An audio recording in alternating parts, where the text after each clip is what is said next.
You are listening to the Stop Binge Eating podcast with Kirsten Sarfty, episode number 400. Welcome to the Stop Binge Eating podcast. It's time for you to end your food obsession and begin feeling confident and in control around food. You are absolutely capable of eliminating binge eating from your life, and I'm going to show you how by giving you simple tools and insights that you can apply in your own life. I'm your host, Kirsten Sarfty. Now let's get to it. Hello. I have an announcement. I am taking a break from recording this podcast.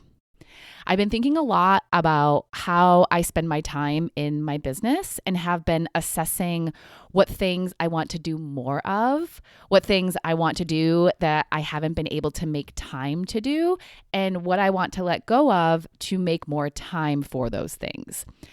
And so I've decided that one of the changes I want to make is to take a break from doing this podcast. I don't know what that means right now, whether it means I will create more episodes in the future, or if I do, when that would happen, or if I won't. So that's why I'm keeping the option open and looking at this as a break. And I really feel okay about doing this because in 400 episodes, I have shared a lot of information, tips, tools, and strategies to help you stop binge eating. And I hope I've given you lots of understanding of yourself, why you do what you do, and what you can do differently. I am really proud of the work I've done in this podcast and believe I have created an extremely valuable and very helpful library of episodes. And I'm also okay with this because this is not the only way I help people to stop binge eating, and not the only free way either.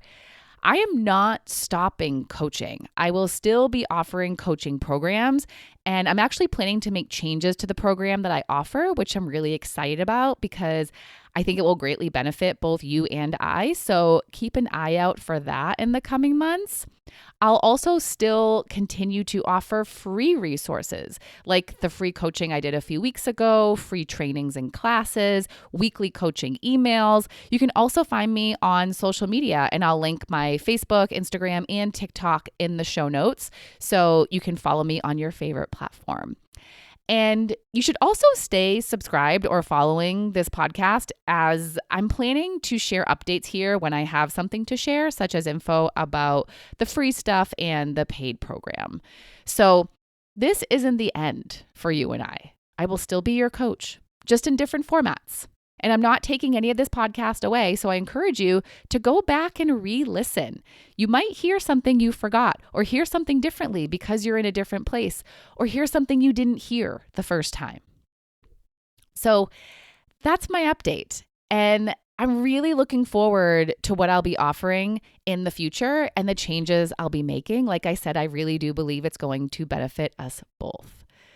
Now, I didn't want to just do an episode where I say goodbye for now and that's it. I thought a great topic for this episode would be to give you a guide for stopping binge eating.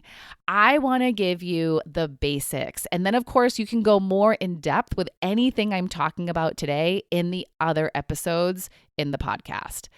People sometimes ask the big question, how do I stop binge eating? And if I could answer that question fully in just one episode, then I wouldn't have been able to create 400 episodes of this podcast. So there's a lot that could be said to answer that question. But today, as I said, I'm going to give you the basics, starting with the most simple answer for why you binge eat.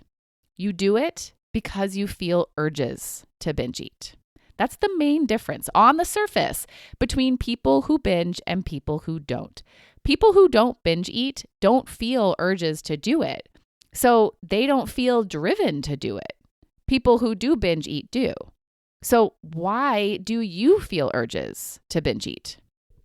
You feel them for one of two reasons, or both. For a lot of people, it's both. You're too restrictive with food, or you use food to control your emotions. So I'm going to talk about each, and I'll start with restriction. There's two ways you could be too restrictive. One is with the amount you're eating, and the other is with what you're eating. When we're talking about fueling your body, the amount you're eating can be too restrictive if you're not eating enough. So you're ignoring hunger and not eating when you're hungry, or you're stopping eating before you feel full and maybe even when you still feel a little hungry. And you're likely doing this because you're trying to control your weight. You're trying to lose weight or are trying to not gain weight. You think that if you do eat when you're hungry and stop when you feel full, that you won't lose or will gain weight. And if that's what you think, you are not alone. So many of us believe that because of things we've been taught about weight loss. But also, we think that because we don't trust our bodies. We think it's going to ask for food too much or ask for too much of it. So people think that's why they've gained weight in the past. But here's what they're usually missing. It wasn't eating when they were hungry and stopping when they were full that caused the weight gain. It was too often eating when they weren't hungry and eating past full that did it. It was eating more than what their body asked for too often.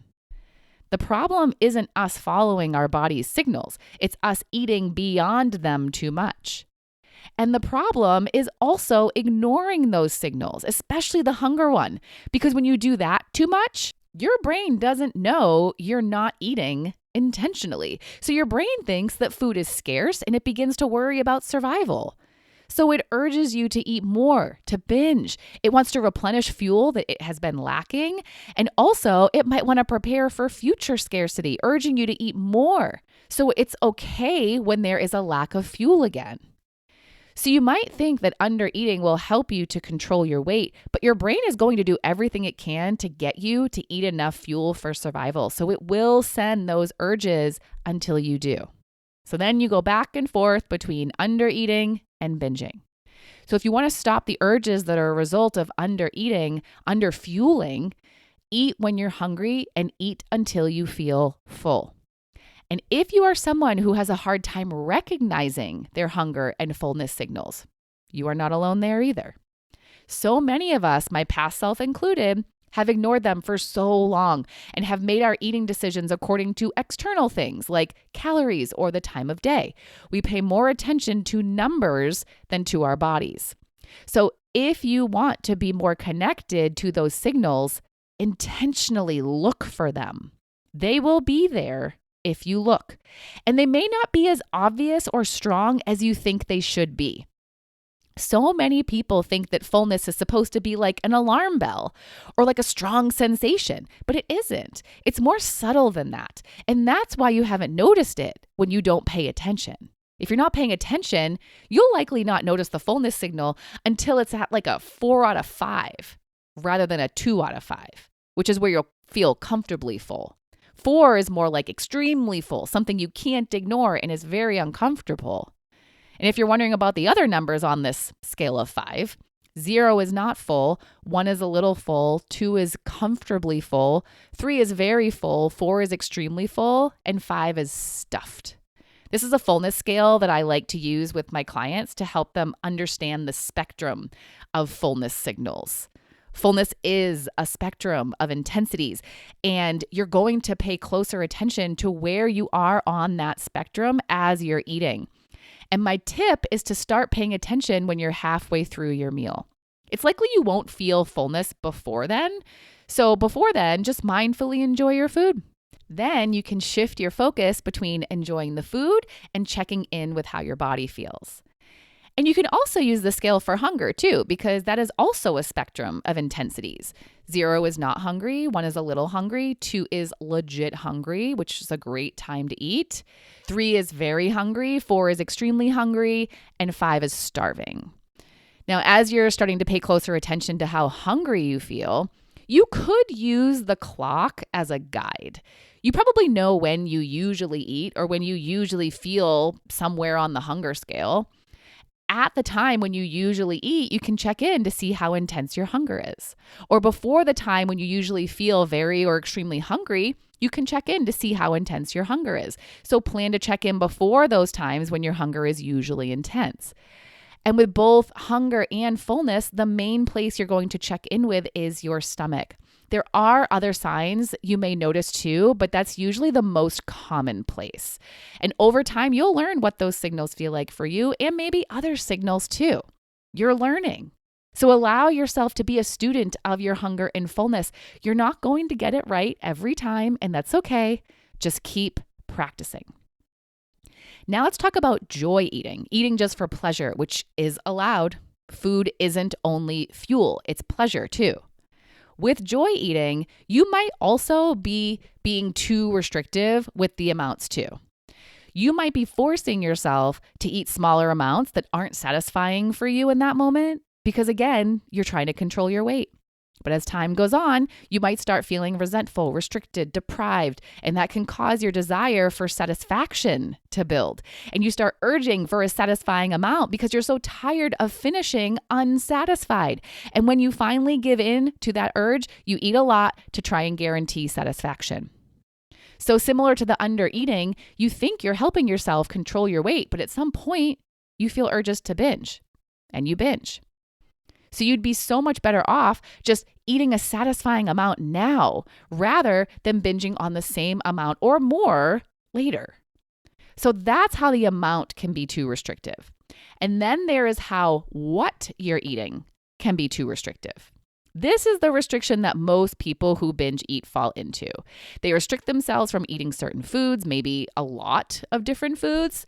They don't allow themselves to eat them. They tell themselves they can't, that they shouldn't, and they force themselves to eat other foods, likely healthier foods. And just like I talked about a moment ago, over time, this causes resentment, feeling deprived and restricted. And the longer you deny yourself of those foods that you want to eat, the more your desire for them builds. You go from wanting to urging. And you don't just want some, you want a lot because that's how we respond to prolonged restriction with anything. It's like if you weren't allowed to see your favorite person in the world for a long time. When you finally did see them, you'd want to spend a lot of time with them. But with the food, the restriction doesn't usually end there. You allow yourself to finally eat the food, but you tell yourself it's just this one time, that you won't eat it again tomorrow or for a long time or ever. So now you not only have this built up urging for a lot, but because it's going away again, you want as much of it as you can while you can. So you're adding to the urgency to eat a lot of it. That's how being overly restrictive with food can affect you. You might eliminate those foods because you think it will help you to control your weight, or you think it will stop you from binging, but it can actually perpetuate binging and make it really hard to control your weight. And even if you are able to restrict all those foods for an extended time and not binge, it's likely affecting you mentally. This is a main cause of food noise. It can cause you to think about the foods a lot and hyper focus on them. So if you experience a lot of food noise, this might be why. So if this is the reason why you feel urges to binge, you're going to stop forbidding foods and making them off limits. You're going to allow them to be in your life. You're going to allow yourself to eat them. It doesn't mean you're going to only eat those foods you'd been forbidding or put zero thought into how foods will affect you and make you feel and not care about nutrition. Of course, you're going to be thoughtful about the foods you eat and how much, but you're also going to give yourself freedom to choose the foods and amounts. Now, at first, you might be choosing more of the previously off-limits foods, and that's okay. It's a normal reaction to having been restricted. But don't give up on this concept of permission, allowance, and freedom. Don't take it away because you'll end up right back where you were. Allow yourself to go through the initial reaction, stay in permission, allowance, and freedom, and the deprivation response will subside and you'll feel more relaxed, less urgency, and less desire with those foods. Going back to the favorite person example I gave, after being allowed to see that person again for some time, you won't feel such a strong urgency to spend a lot of time with them. Knowing you can see them again when you want to, you'll be in a place where sometimes you want to see them, sometimes you won't. And when you do see them, you'll be so much more relaxed about it and see them for a satisfying amount of time and move on. That's how it can be with food too, once you let go of the restrictions you put on it. Now, if you feel any resistance to letting go of any of the restrictions I've been talking about, there's two things that can help you to do it. One is to be honest with yourself about the whole story of overly restricting. Too often, we only tell ourselves the first part, where we feel in control or maintaining or losing weight and aren't binging. But you have to acknowledge what happens next, because the story doesn't usually end there. And what happens next, the binging, is directly related to the restriction. It's not because you're too weak or undisciplined or don't have enough willpower. It's because those restrictions are causing you to feel urges to binge. So be honest with yourself about that. In the big picture, it isn't as helpful as you think it is. The other thing that can help is being more neutral with your body and weight talk. As I've been saying, these restrictions are usually happening because you're trying to control your weight. And when you stop being overly restrictive, for some people, they can gain some weight. The amount is different for everyone, and it doesn't happen to everyone, but the possibility is there. And some of you are so fearful of gaining weight that you aren't willing to take that risk. So you don't let go of the excessive restrictions and you stay in the restrict binge cycle. It's that fear of gaining weight that holds you back. So if that's you, why are you so fearful of it? Now you might be thinking it's normal to not want to gain weight, but that's not what I'm talking about. There's a difference between not wanting to gain weight and being fearful of gaining weight. For me, I would prefer to not gain weight. But because I'm not fearful of gaining weight, I'm more relaxed about the possibility. I don't obsess about certain foods. I don't obsess about amounts. I don't eliminate foods. And if I do gain weight, which sometimes I do, I don't panic. I just make an adjustment to how I'm eating without drama. It's so much calmer. But when someone is fearful, it's not like that. They hyper-focus on what could result in weight gain, overanalyze foods and amounts, eliminate foods, get super strict. And if they do gain any weight, they panic and make big changes to their eating to lose the weight as quickly as possible. There's a desperation and urgency that drives them to take drastic measures. That fear and all the things I just listed out can absolutely contribute to binge eating and thinking about food way too much. So I'll ask you again, why are you so fearful? Here's the usual answer for most people. It's because of what they make gaining weight mean about their body and about themselves. They think that if they gain weight, then they are less worthy of a person, are lazy, not good enough, undisciplined, unlovable, have no self-control, are just in so many ways a worse person. So if gaining weight means that or anything like it, then they're going to go to extremes to not let that happen. But here's the thing. Weight gain doesn't mean any of that. You are just as good of a person if you gain weight. The only thing that weight gain means is that you ate more food than your body required for fuel. That's it. And you don't have to attack yourself for why you did that. You can just understand why. When I gain weight, it's usually because I wasn't caring about my weight and I was eating for fun too much. I was making food and amount choices that resulted in weight gain. That's it. For some people, it's because they were feeling a lot of emotions and used food to try and feel better. For some people, it's because they were trying to lose weight and didn't know how to do it without overly restricting. It's not useful to make it mean more than that. And we don't have to. And when you don't, when you get more neutral about what weight gain means, you can be more relaxed about it. It doesn't mean you stop caring. Like I said, most of the time, I care. But you'll be taking care of your body and your mind in such a better way. And that's what will actually help you to get back to where you were with your weight if you do gain. And that's what will actually help you to maintain your weight sustainably. Relaxed weight loss is going to be more sustainable than hurried weight loss. And along with your thoughts about weight gain, the words you use to describe your body matter too. If you're constantly telling yourself that your body is disgusting, gross, ugly, flabby, words that make you feel bad about it, then it can also cause you to feel that same desperation to change it. Or you might think well of your body now, but you use those words to describe how your body would be if you gained weight. So again, you're fearful of gaining because you don't want your body to be those things. But it won't be those things. And it isn't now. Those are not factual words that describe your body. They are words you are choosing. The facts are that your body weighs X number of pounds. You could also measure your body, and those measurements would be facts. Another fact is that your body is a human body.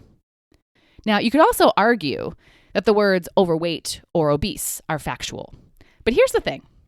You don't have to use those words if you don't want to, and if they make you feel bad about your body. Plenty of people don't. Just because your BMI is a certain number doesn't mean you have to use the words that the BMI uses.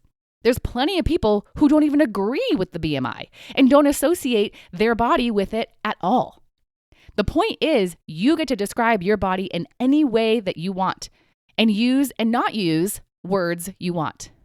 And if you keep using words that make you feel bad emotionally, you're going to keep wanting to quickly change your body so you can feel good emotionally. But you don't have to change your body to feel better emotionally. You can just change the words you use. Now, you don't have to use super positive words. Neutral is fine. Neutral feels okay and feels better than negative.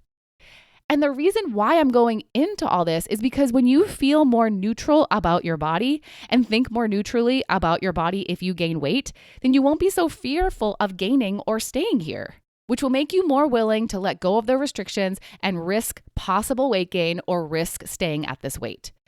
And I'm not saying you need to stay at your gained weight or current weight forever. I support you if you want to lose weight. But I can't encourage this enough. Work on your relationship with food first, including stopping being overly restrictive with it so you can stop binge eating. And then work on losing weight. It'll be so much easier and more sustainable if you do it that way rather than trying to lose weight while you're still binge eating and while being super restrictive with food. All right, so that's the restriction part of this. Now let's talk about emotions, the other reason why people feel urges to binge eat. Some people eat to control their emotions. When they feel uncomfortable emotions, eating food helps them to feel better. It numbs their emotions. It's an escape from their emotions. And sometimes people even eat when they feel good emotions to enhance or extend the emotions.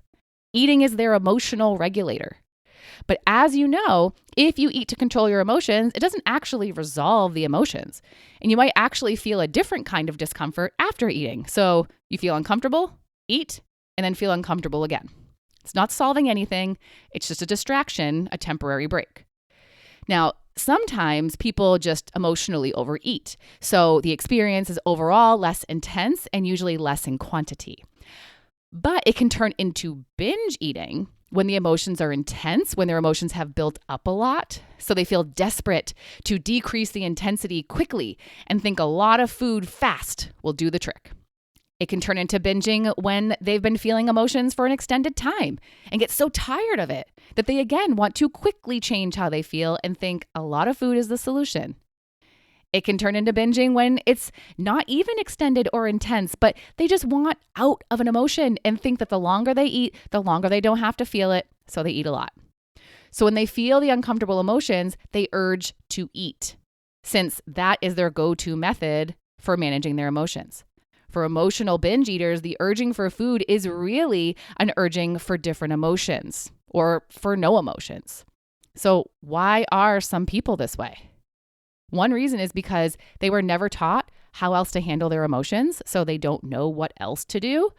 Another is because they have been taught to think negatively or fearfully about emotions, so they don't think it's okay to feel emotions, or that if they do, they won't be okay, or the feelings will get worse. It's usually a combination of fear and not knowing what else to do that keeps them going to food. But really, when you understand your emotions, they're not so scary. They're just sensations in your body. They are temporary and they cannot harm you. And if you allow yourself to feel them, that's actually the first step in helping them to pass. People usually want to ignore them, hoping they'll just go away. But that's what actually makes them last longer.